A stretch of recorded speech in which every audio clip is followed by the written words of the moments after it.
Saint Peter గారు క్రైస్తవ చరిత్రలో అత్యంత ముఖ్యమైన వ్యక్తులలో ఒకరు. ఆయనకు సైమన్ అని పేరు. పీటర్ గారు గాలీలీ సమీపంలోని బేత్సయిదా గ్రామంలో పుట్టారు. ఆయన తండ్రి పేరు జోనా. చిన్నప్పటినుంచి సైమన్ మత్స్యకారుడు. ఆయన తన సోదరుడు ఆండ్రూయుతో కలిసి సముద్రంలో చేపలు పడుతూ జీవనాధారం చేసుకుంటున్నాడు. ఒకరోజు ఆయనను యేసుక్రీస్తు దగ్గరకు పిలిచాడు. ఆ సందర్భంలో యేసు ఇలా అన్నాడు, రా, నేను నిన్ను మనుషుల వారిని పట్టే మత్స్యకారునిగా చేస్తాను. అప్పటినుండి సైమన్ తన వృత్తిని విడిచి యేసు శిష్యులలో ప్రధాన స్థానం పొందాడు. యేసు ఆయనకు పీటర్ అనే పేరు ఇచ్చాడు. పీటర్ అంటే రాయి. యేసు ఇలా అన్నారు, నీవు పీటర్ రాయి, ఈ రాయి మీదనే నేను నా చర్చిని కట్టుదును. మృతుల లోకపు ద్వారములు దానిని జయింపవు. మత్తయి 16 తదా. అందువల్లే పీటర్ను మొదటి పోప్, చర్చి అధిపతిగా కాథలికులు గౌరవిస్తారు. పీటర్ విశ్వాస బలహీనత. పీటర్ గారు ఎంతో ధైర్యవంతుడే, కాని కొన్ని సందర్భాల్లో బలహీనత చూపాడు. ఉదాహరణకు, యేసు తన శిష్యులతో కలిసి సముద్రంపై నడుస్తున్నప్పుడు పీటర్ కూడా నడవాలని అడిగాడు. మొదట నడవడం ప్రారంభించగా గాలి చూసి భయపడి మునిగిపోసాగాడు. అప్పుడు యేసు ఆయనను పట్టుకుని ఇలా అన్నాడు, నమ్మకం తక్కువవాడా, ఎందుకు సందేహించావు? ఇంకా తన యొక్క తిరస్కారం యేసుక్రీస్తు శిలువ వేయబడే ముందు.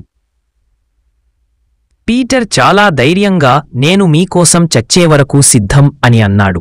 కాని యేసు ముందే చెప్పారు, ఈ రాత్రి కోడి 2 సార్లు కుయకా ముందే నువ్వు నన్ను 3 సార్లు తిరస్కరిస్తావు. అదే జరిగింది. యేసును అరెస్టు చేసిన తర్వాత పీటర్ తనను ఒక ఆడవాడు గుర్తించగానే భయంతో 3 సార్లు యేసును తెలియనని చెప్పాడు. వెంటనే కోడి కూసింది.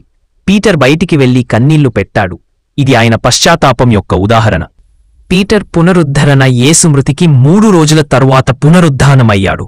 అప్పుడు గాలిలీ సముద్రం దగ్గర పీటర్కు ప్రత్యక్షమై 3 సార్లు ఇలా అడిగాడు, పీటర్, నీవు నన్ను ప్రేమిస్తున్నావా?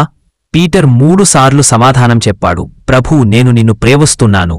అప్పుడు యేసు ఇలా అన్నాడు, నా గొర్రెలను కాపాడవు. ఇది పీటర్కు దేవుని రాజ్యంలో గొప్ప బాధ్యతని ఇచ్చిన సూచన. అపోస్తలుల కార్యములు. యేసు స్వర్గారోహణ తరువాత పీటర్ క్రైస్తవ సమాజానికి నాయకుడిగా మారాడు. పెంటకొస్తు రోజున్ ఆయన పవిత్రాత్మతో నిండిపోయి ప్రసంగించగా 3000 మంది ఆ రోజు బాప్తిస్మం పొందారు. పీటర్ అనేక అద్భుతాలు, ఆరోగ్యకరమైన చీకట్టు చూపించాడు. 700 మంది క్రైస్తవులను బోధించి వారికి ధైర్యమిచ్చాడు. రోమ్ ప్రయాణము. పీతరును రోమ్లోనే చర్చి స్థాపించిన వారిగా గుర్తిస్తారు. ఆయన రోమ్కు వెళ్లి అక్కడి క్రైస్తవులను బలపరిచాడు. నెరో చక్రవర్తి కాలంలో క్రైస్తవులపై హింస మొదలైంది. పీతర్ను కూడా పట్టుకొని శిక్షించారు. ఆయనను సిలువ వేయాలని తీర్పు ఇచ్చారు. కాని పీతరిలా అన్నాడు, నా ప్రభువైన యేసూలా నన్ను సిలువ వేయకండి. ఆయనకు సమానంగా ఉండలేను. నన్ను తలకిందులా సిలువ వేయండి. అదే జరిగి ఆయన తలకిందుల సిలువపై మరణించారు. ఇది ఆయన వినయాన్ని, విశ్వాసాన్ని చూపుతుంది. పీటర్ జ్ఞాపకం. వాటికన్ సిటీలోని సెయింట్ పీటర్ బసిలికా ఆయన సమాధిపై నిర్మించబడింది. ఇది క్యాథలిక్ చర్చికి, ప్రపంచ క్రైస్తవ సమాజానికి అత్యంత పవిత్రమైన స్థలం. పీటర్ని మత్స్యకారుల రక్షకుడిగా, పోపుల యొక్క మొదటి అధిపతిగా, విశ్వాసానికి రాయిగా కీర్తిస్తారు. ఆయనకు ప్రత్యేక దినోత్సవం June 20 saint Peter and Paul feast. Peter నుండి మనకు నేర్పు. సెయింట్ పీటర్ జీవితం మనకు ఒక గొప్ప పాఠం. మన బలహీనతలను దేవుడు క్షమిస్తాడు.